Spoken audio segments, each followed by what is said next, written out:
At a time of year when downtown streets are lined with red, white, and blue, the men carrying these flags have captured the attention of an entire community. For the red, white, and blue. There you go. And the boys in blue. Every 4th of July in the town of Brookline, Alex Cabrera and Derek Rao grab their flags and hit the pavement. When we run with the flag on the 4th of July, it was kind of a thing like, hey, let's just go and get in front of the parade and just run the flags. Paving the way for the day's parade. We're not part of the parade, but we just kind of like try to get the crowd going.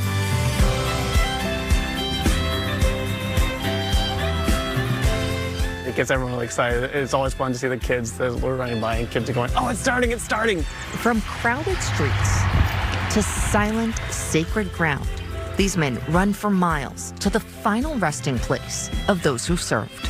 I do make a point to raise the flag as high as I can because that's the least I can do for the sacrifice that they made for us.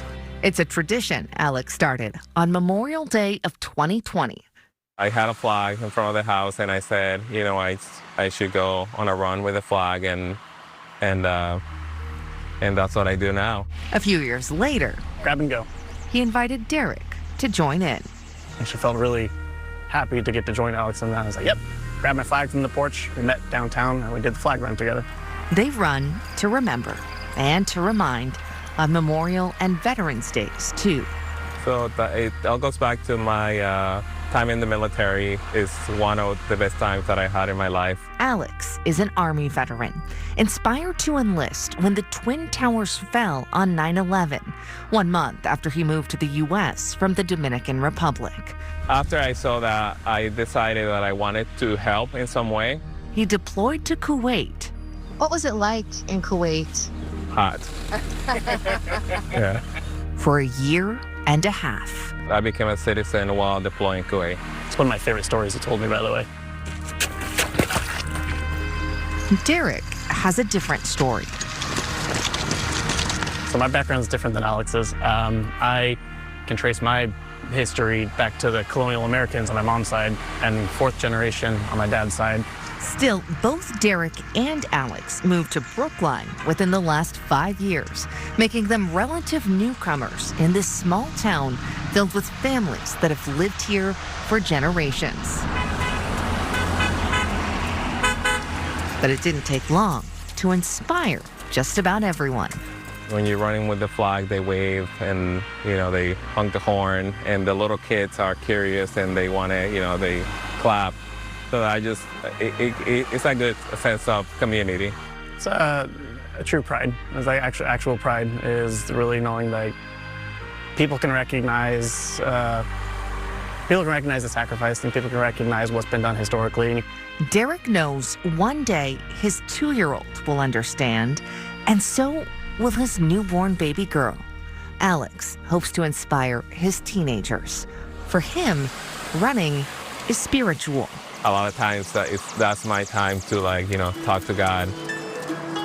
Both men go the distance, running ultra marathons. Generally, ultra running is any distance beyond the marathon, beyond the 26.2. Some can be hundreds of miles. I've only gotten up to 100 miles. Only 100. That's really impressive. What keeps you going through those marathons, through those long, 100 miles in 28 hours? My love for pain. No.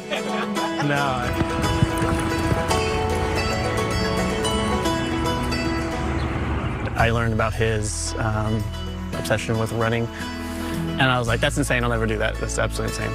But then I started small, and I just started 1 mile, 2 miles, 3, and keep going more and more. And then I also began an obsession for the running as well. Beyond their runs, these men treasure their friendship. They met in church years ago.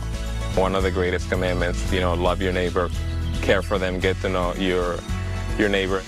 And now, these two neighbors from different backgrounds are running in lockstep.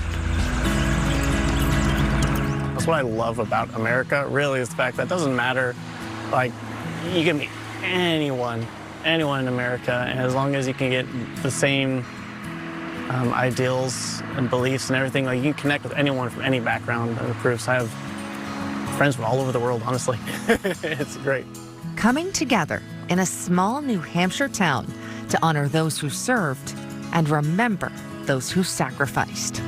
I feel very lucky and honored to be able to do that and to be able to have served and come out of the military, healthy and able to do this for them and, carry their legacy and kind of like showcase the flag around town to help people remember, to stay united and to remember that a lot of the things that we do now or that we have access to now is because some other people have sacrificed for us before and they still do it today.